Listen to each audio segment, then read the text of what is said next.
문재인 대표가 새만금 공항 지원을 약속하자 광주, 전남과 충북이 반발하고 있습니다. 전라북도는 지역 현안에 대한 간섭이라며 계획대로 새만금 공항을 추진할 예정입니다.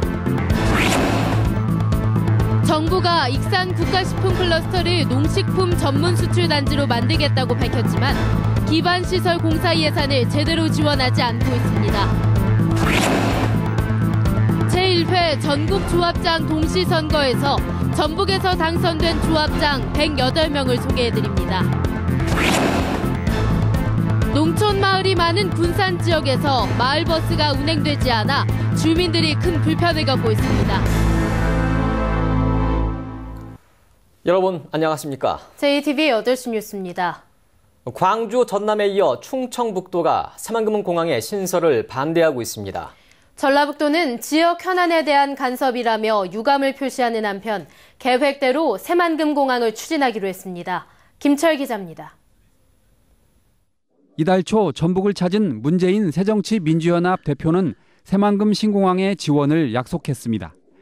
국제공항까지 포함하여 새만금 사업의 성공을 위해 지속적으로 당 차원의 전폭적인 노력을 기울이겠다는 약속을 지금 이 자리에서 드립니다. 이 발언 이후 광주, 전남과 충북에서 문재인 대표를 비난하는 목소리가 커지고 있습니다. 새만금의 공항이 들어서면 전남 무안공항과 충북 청주공항의 적자폭이 더 커진다는 겁니다. 특히 충청북도는 기자회견을 통해 새만금 공항의 신설을 반대했습니다.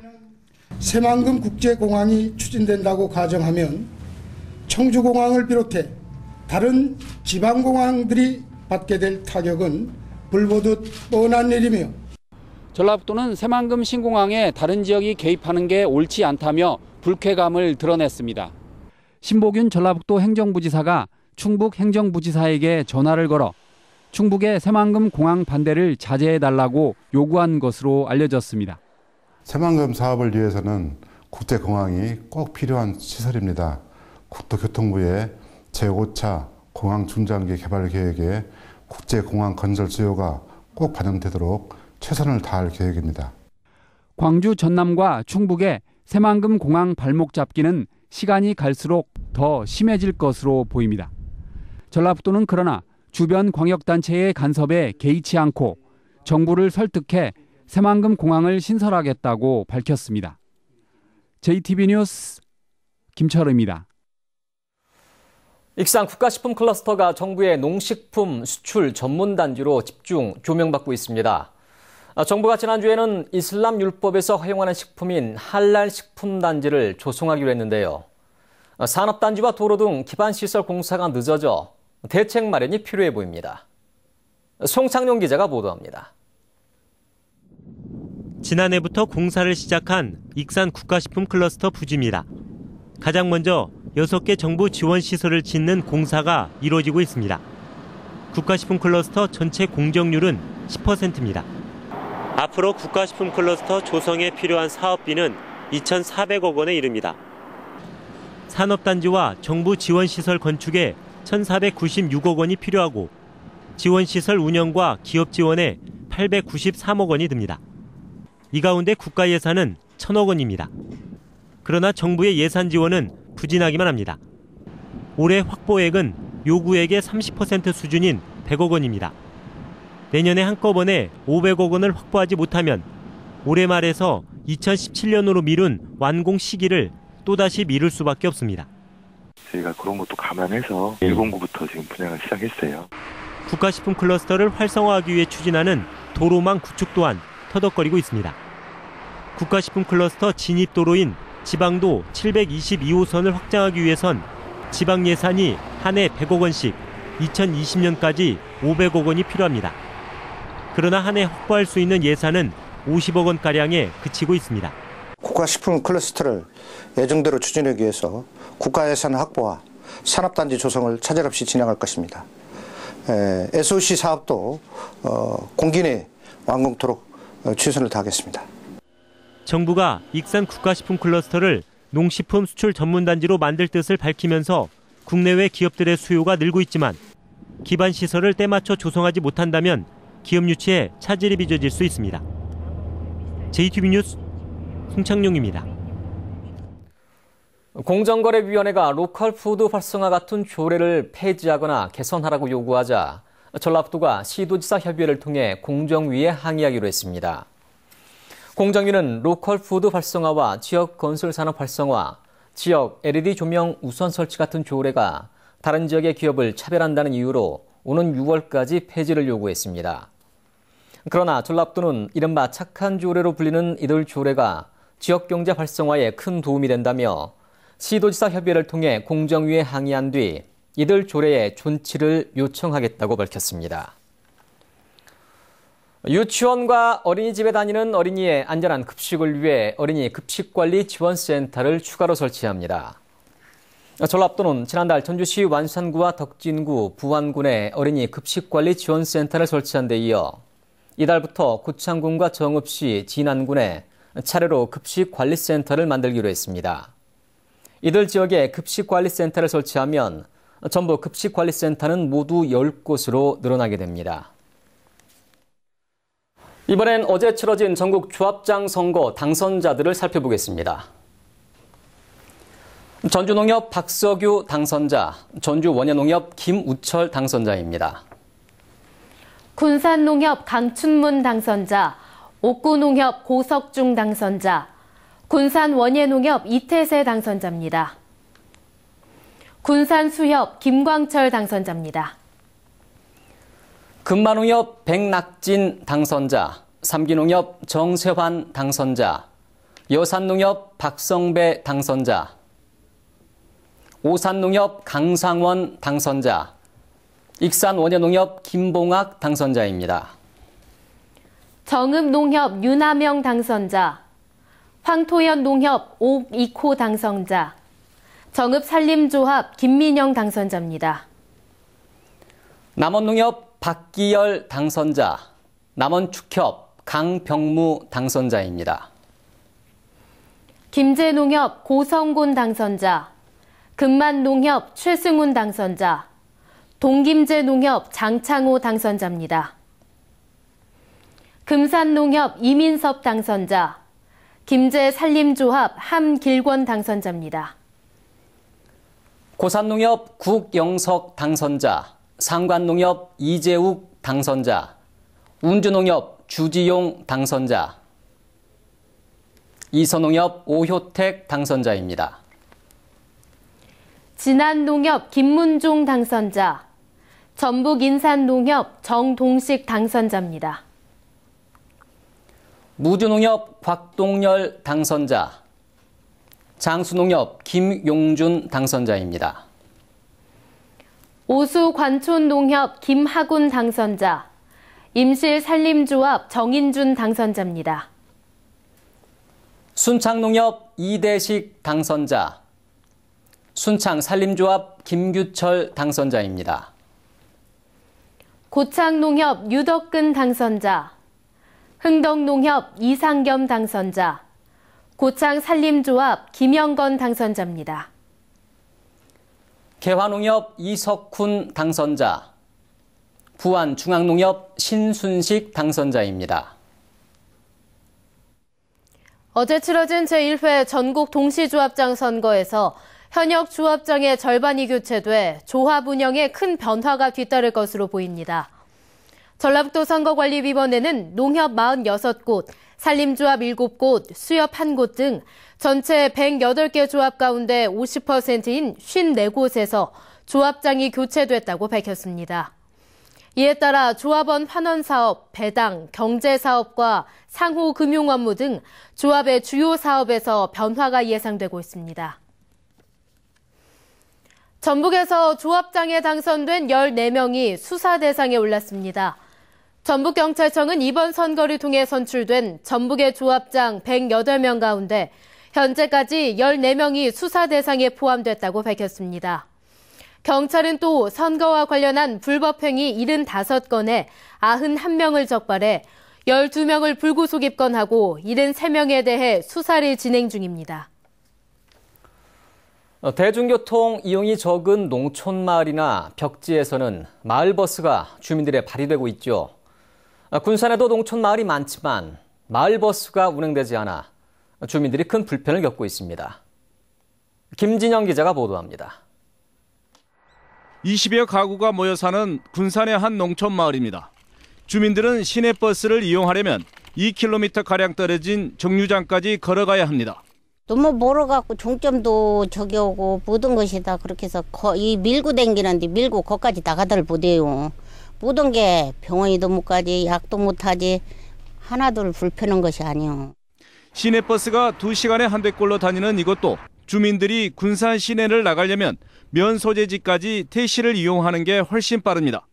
환자가 생긴다든가 노인들이 밤낮 그 병원만 찾고 농촌에서는 아프니까 그게 그 차가 없으면 여기 추운데 기다리는 것이 아니었고 여기서 택시 타려면 6,000원 나와요.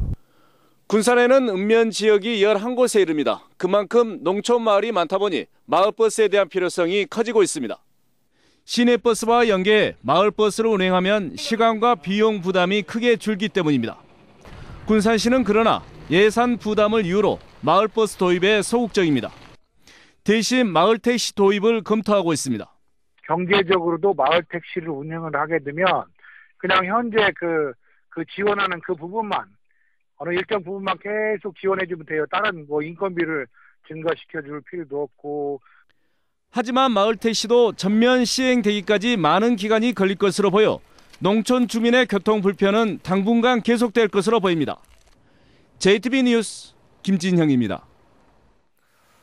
전라북도가 한국무역투자진흥공사 즉 코트라 유럽본부와 전북 탄소산업 육성을 위해 함께 노력하기로 협약했습니다.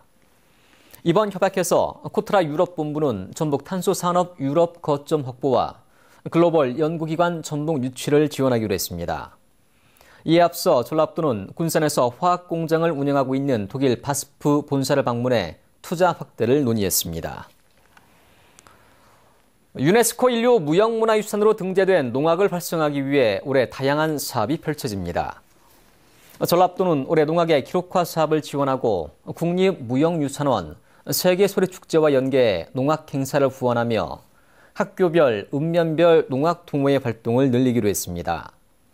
전북은 전국에서 가장 많은 7개의 국가와 시도 지정 농악을 보유하고 있습니다.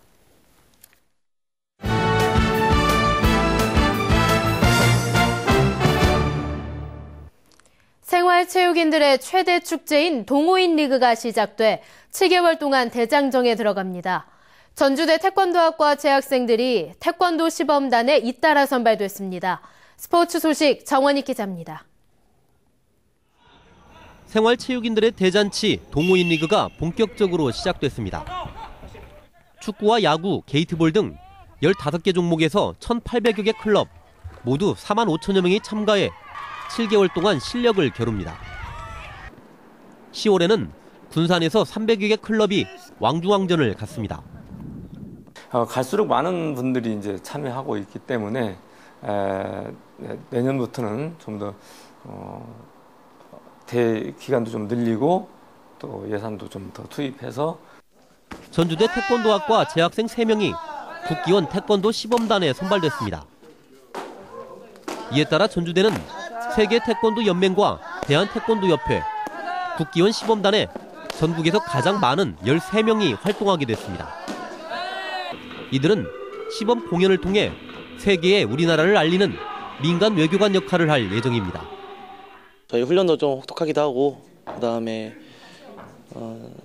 선배들이 좀 이제 멘토멘티 제대로 후배들 좀 많이 잡아주고 그다음에 다양한 대회 경험으로 인해 익산시청 펜싱부가 제44회 회장기 전국 남녀 선권대회에서 금메달과 동메달을 2개씩 따냈습니다. 권영주는 에펙 개인전에서, 김지연과 김금화 등 4명은 4부로 단체전에서 금메달을 목에 걸어 전국 최강임을 다시 한번 확인했습니다. K리그 첫 경기에서 승리를 거둔 전북현대가 이번 주말 서울과 원정 경기를 치릅니다. 다음 주 화요일에는 홈에서 베트남 빈지원과 아시아 챔피언스리그 3차전을 가질 예정입니다. JTB 뉴스 정원익입니다. 내년 총선을 앞두고 일부 시민단체가 전북 희망의 정치운동이라는 모임을 구성했습니다. 일부 시민단체와 교수로 구성된 이들은 진보단체의 자기 반성을 통해 시민들이 참여하는 희망의 정치운동을 시작하겠다고 밝혔습니다. 오늘 토론회에는 국민모임의 김세균 대표가 발제자로 참여해 조만간 전북의 시민단체와 국민모임의 연대 가능성이 거론됐지만 주최 측은 아직 결정된 게 없다고 주장했습니다. 1970년 이후 45년 만에 대한민국의 인구가 55% 늘었지만 국민 1인당 쌀 소비량은 절반 이하로 줄어든 것으로 집계됐습니다. 새정치민주연합 박민수 의원은 1970년 3,200만 명인 인구가 2013년에 5천만 명으로 늘었지만 국민들의 식생활이 크게 변화해 같은 기간 국민 1인당 쌀 소비량은 136kg에서 67kg으로 절반 넘게 줄었다고 밝혔습니다. 박 의원은 쌀 소비량이 줄었지만 의무 수입 물량으로 갈수록 재고가 쌓여 농가의 어려움이 크다며 정부가 쌀 관세화율 513%를 지켜야 한다고 주장했습니다. 담뱃값 인상과 금연구역 확대 속에 금연 치료 신청자가 크게 늘었습니다. 전주시 보건소는 올 들어 금연 치료 신청자는 1,877명으로 지난해 같은 기간 844명에 비해 2.2배가 많다고 밝혔습니다. 전주시는 보건소 방문이 힘든 직장인과 대학생 등을 대상으로 하는 이동 금연 치료를 늘려나가기로 했습니다. 제18대 원광대 병원장으로 취임한 최두영 원장이 환자 중심의 병원으로 거듭나겠다고 밝혔습니다. 최두영 병원장은 취임사를 통해 환자 중심의 병원으로 강화하고 차별화된 발전 전략과 부서 간 소통을 끌어내 경쟁력을 높여가겠다며 인적관리 중심의 경영을 강조했습니다. 오는 7월 전북혁신도시로 이전하는 한국출판문화산업진흥원이 전북교육청과 학교에 2,200권의 책을 기증했습니다. 출판문화진흥원은 혁신도시의 옴비초와 양현교에 400권의 도서를 기증하고 전북교육청에 1,600권의 책 교환권을 지원했다고 밝혔습니다. 전주지방법원이 전북여성단체연합과 간담회를 갖고 여성인권 향상을 위한 방안을 논의했습니다. 여성단체 대표들은 이 자리에서 성폭력 사건 가해자에 대한 엄정한 처벌과 함께 사회적 약자인 결혼 이주 여성 보호를 위해 법원이 더 노력해 줄 것을 요청했습니다. 군산경찰서는 박근혜 대통령을 비난하는 전단을 만들어 뿌린 혐의로 군산에 사는 41살 박모 씨의 집과 인쇄소를 압수수색했습니다. 박 씨는 지난 1월 박 대통령의 정책과 전국을 비난하는 전단 4,000장을 만들어 아파트에 뿌리고 시민들에게 나눠준 혐의를 받고 있습니다. 경찰은 압수한 전단과 휴대전화 기록 등을 분석해 명예훼손과 경범죄 혐의가 있는지 조사할 예정입니다.